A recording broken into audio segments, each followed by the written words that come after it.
Isn't this the time of the year where it's the last Sunday of 2020? And so now we're going to talk about maybe New Year's resolution.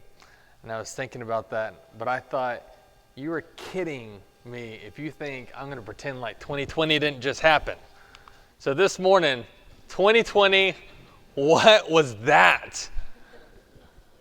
Some things that we can chew on before we get into 2021. I chuckled whenever I looked at Ecclesiastes chapter 7, verse 10. Say not, why were the former days better than these? For it is not from wisdom that you ask this. I'm like, agree to disagree, preacher man. No, but it actually is true. And while we are going to talk about some trials and tribulations, I do think it is in wisdom that we need to remind ourselves of this passage. And it is not in wisdom that we say those kinds of things. Every generation and every decade has trials and tribulations, and you know what? There are people that will mock at the idea of what a virus caused. Now, I don't mean that to be insensitive based on other things that they have been through. So just all this that we need to keep in perspective. I'm going to go through these pretty quickly, and I've got all the verses up on the PowerPoint for you. I'm not necessarily going to read all of them. I'm going to just sometimes do a quick reference. But 2020, what was that? Well, a reminder that, first of all, one of the first things that came to my mind, and you could have your own list, right? So keep that in mind. But God is powerful, and we are very fragile. I was thinking about that. You remember the 10 plagues that God hit Egypt with? And by the way, I'm not at all implying that God hit the world with the virus. That's God's business. He's not revealed that to me. He won't reveal it to me. He doesn't owe it to talk to you or I. It doesn't matter. But yet I still was reminded of his power. You know, we're so fragile and we are at the Lord's mercy. The Lord can save and he could destroy. He could pluck, he could plant. And no matter what he does, he doesn't break a sweat doing it. He didn't need to rest after he hit Egypt with all the plagues. You know what I mean? In Isaiah chapter 50, verse 2, on the positive side, is my hand shortened that it cannot redeem? Rhetorical question. No, Lord. Or have I no power to deliver? Behold, my rebuke, I dry up the sea. Remember whenever they were backed up against the sea, they were fleeing from Egypt? And there it is, and God, not a problem for him. I make the rivers a desert. Remember whenever they're going to cross over Jordan and come into the promised land, and the water stood back and walled up? Their fish stink for lack of water and die of thirst. Remember that first plague that he hit Israel with, and the Nile turned to blood? Luke chapter 7, verse 21. It's the same God, same power, same ability, same problem where people need his compassion and his mercy. And Jesus, in that hour, he healed many people of diseases and plagues and evil spirits, and on many who were blind, he bestowed sight. It is a good reminder that we are fragile and God is in control. Guys, he could snuff us out that quick, and it had been done so easily.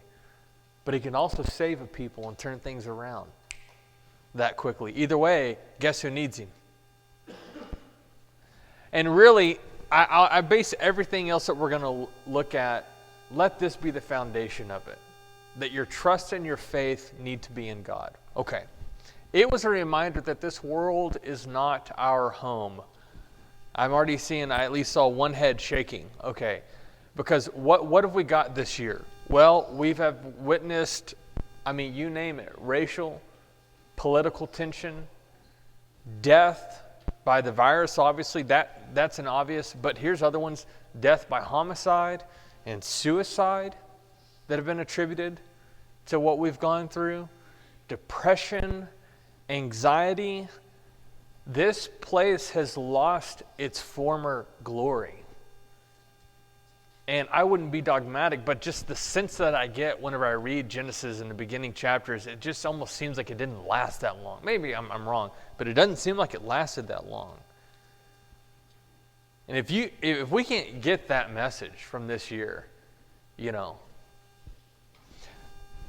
Jesus told his disciples the night that he'd be betrayed, "Behold, the hour is coming, indeed it has come, when you will be scattered, each to his own home, and will leave me alone. Yet I'm not alone, for the Father is with me. I have said these things to you, that in me you may have peace. In the world you will have tribulation, but take heart, I have overcome the world." May I humbly suggest to us all that it's right and it's okay to acknowledge the trials and tribulations. But if at the end of the day, if at the end of the year, I should say, we are beaten down and lost without hope, we need to maybe do some reevaluating. What are we rooted in? Because I believe that Jesus can take someone through a year like this and leave them with joy and peace. But one of the practical ways you got to do that, and I got to do that, is we have to check who we're listening to, the voices that are in our head. By the way, sometimes that can be our own voice that has become, I don't know, maybe it's lost the way and kind of lying to us a little bit. But the voice we need to listen to is the shepherd. Remember our study in the I am statements? Jesus again said to them, "Truly, truly, I say to you, I am the door of the sheep. All who came before me are thieves and robbers, but the sheep did not listen to them." There it is. I am the door. If anyone enters by me, he will be saved and will go in and out and find pasture. The thief comes only to steal and kill and destroy. I came that they may have life and have it abundantly. And in our world, this world, and I mean this now in the context of a dark place, of people that are lost, don't know how to deal with these things, but everyone's got an opinion about how to fix it. And all these other lost people follow them into a pit, and then they get stuck in that pit. You know who to listen to. Hey, how are you doing at the end of the year? You okay? I hope you are. I have confidence that you are. It taught us that we need to have compassion. Can I tell you, God blessed us. Jordan and I, if we're being honest, we made it through this year. We did well. There's so many people that had a rough year. You want to talk about some difficult times? Let's rewind whenever there was a drought for 3.5 years. And Elijah comes upon this woman, a widow, and her child. And Elijah asked for some provision, some water, and some bread. And she said, "As the Lord your God lives, I have nothing baked, only a handful of flour in a jar and a little oil in a jug. And now I'm gathering a couple of sticks that I may go in and prepare it for myself and my son, that we may eat of it and die." You know, I'm thinking about single mamas this year who were having to work. And then the virus hits, and maybe their kid was in school, and now they've got to figure out what to do with that. And they don't have the ability to homeschool because they got to be at work. What did they do this year? What was this like for them? People who lost loved ones, people who lost their jobs and are still struggling, people who maybe went out on a limb and put their whole life savings into a company and now it's forever gone. You know, and the stories, and you've heard them, they go on and on and on. And how do we view about that? Well, if they're inside the body, I care. No, that's not us, is it? No, I mean everyone. We care about everyone. And we have to have that care and compassion because they need to know that someone loves them. You know, Jesus had that same spirit about him. He was like Elijah. When Jesus heard this, he withdrew from there in a boat. What did he hear? He heard about the death of John the Baptist. He withdrew from there in a boat to a desolate place by himself. Jesus needed some time, but he didn't get it. He didn't get it with his disciples because all these people started coming out to him, and he had compassion on them. And his disciples are saying, listen, just tell the people to go back into the city and get some food. And I always have appreciated this. But Jesus said, I'm right here at the end. They need not go away. You give them something to eat. You think the disciples were more worn out than Jesus? No. You give them something to eat. Have some compassion. And I'm not going to do all this all the time. I'll multiply the bread, but you do something. Whenever Jesus taught at the end of the day, this judgment scene, whenever God separates the sheep from the goats, right, to his left and to his right, then the king will say to those on his right, come, you who are blessed by my Father, inherit the kingdom prepared for you from the foundation of the world. For I was hungry, you gave me food. I was thirsty, you gave me drink. I was a stranger, you welcomed me. I was naked, and you clothed me. I was sick, you visited me. I was in prison, and you came to me. When you did it to the least of these, my children, you did it to me. Lord, I did that for you. When you did it for them, you did it for me. Brethren, this year for us has taught us to thank God and have compassion on those who do not have him and feel totally lost. They don't know God, but they find a little bit of him whenever they come into contact with you. Amen? It taught us that we must slow down and appreciate family. I grew up in Littlefield, Texas, and the name pretty much describes it all. Annie Gwen is from Amherst, even smaller than Littlefield. We know something about quiet life and whenever things are a little bit more slow pace. Moved to Lubbock, that was the big city, but even Lubbock, and many of you know Lubbock, it's still a little bit slower pace. You know everybody. That's the one thing that's kind of a bummer when we moved up to the Dallas area, and I do love it here. We've been here for a long time now, but everything's faster pace. Got to slow down. Got to slow down. Count our blessings. You know, after Jesus fed the multitude, he finally got his moment. And he did have the disciples go on. And he went up to the mountain and he prayed. Can I say this with all gentleness? If for so many people that had a whole lot more time on their hands, if you couldn't find time with God this year, can I encourage you to really again reevaluate? Listen, it could be that none of these things I'm going to bring up this morning you struggle with. And actually, that's what I hope for you. But there could be a thing or two that maybe hits home.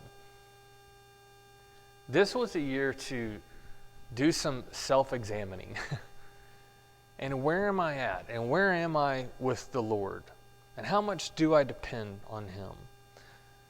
And then there was a blessing that happened through all of this. And that God, whether directly from him, gave us an opportunity to slow down. And can I pick on the men a little bit? Men were at home with their families. And I think it was one of the greatest gifts that was given to us in 2020. We get our priorities out of order. We have the best intentions many times, but we sacrifice our time with the family. I remember reading something not too long ago, and it said like on average, dads spend something like 7 minutes of quality time with their kids a week. And seven minutes? Behold, children are a heritage from the Lord, the fruit of the womb, a reward. It was just a coincidence. My brother John texted me last night, and he talked about this time this Christmas and with Axel and the kids being at this age. He says it's the last time we're going to have them at that age. Thanks for being the most depressing guy in the world, John. Appreciate that, brother. Merry Christmas. But it's so true to stop and consider it. Jesus loved these little children. People were rebuking them from getting, kids are getting in the way. Jesus says, don't refuse these little ones to come to me. because to them belong the kingdom. And he laid his hands on them and went away. You know what? We're not always going to have tomorrow. This time is just going by so quickly. It's not guaranteed. And our opportunity, dads, to put our arms around our little ones. Or maybe they're a little bit bigger now, but it's okay. You can still put your there. Thank you, Jeff. You can still put your arms around them.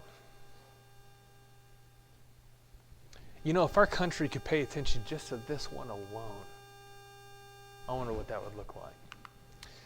It taught us that being idle is dangerous. And I want to preface this because I don't want someone to feel guilty. Someone who's been out of work or whatever, and you're struggling. I'm not talking about you. But I am a little fearful that there are some people that became a little bit too comfortable with losing work, had opportunities to get back to work, and didn't do that. And I think that what we find is that too much time on our hands is not a good thing. I personally wonder if it contributed to some of the hostility that we saw. Death, murders, I don't know. You know, back in Paul's day, there was some confusion about the return of Jesus Christ. Matter of fact, somebody even said it's already happened, or maybe it's about to happen. What's going on? And so it seems as though there was a ripple effect of that, and some were not working, and they became idle. And that's the whole, if a man does not work, let him not eat. We're just not made to sit around and do nothing. Again, guys, you got to filter all this with context. I'm not talking to people that can. I'm not talking about someone who's sick. I'm talking about specifically people who are, can I just say it? They're being lazy and idle. Can I just say, is it okay to say that? Yeah. When you get too much time, we just make a mess. So in the right context, telling someone to get to work, it's not cheap guidance. It's what Paul wrote to Timothy concerning the younger widows. He's like, listen, they need to go and get married. Because if not, they're going to have too much time on their hands. And start. All of us can do that. It was a reminder that the church is a blessing. And we need to be kind to one another. And I'm thinking about the church in its totality, and in other words, everywhere in the globe, this whole world, but I was especially thinking about you. I do not believe that Hebrews chapter 10 is in context a chapter about just worship. It's not like it makes its way to let's just talk about worship.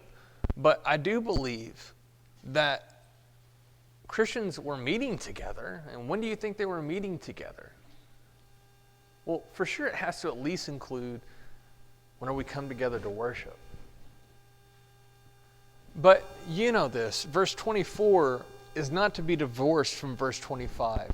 Why do we do this? Whenever we have an opportunity to come together, to assemble, why do we do this? I want to challenge a little bit that when we view, for example, a time like this where we've come together to worship God, that we think this is just a time to worship God and that's it. Well, no, it obviously.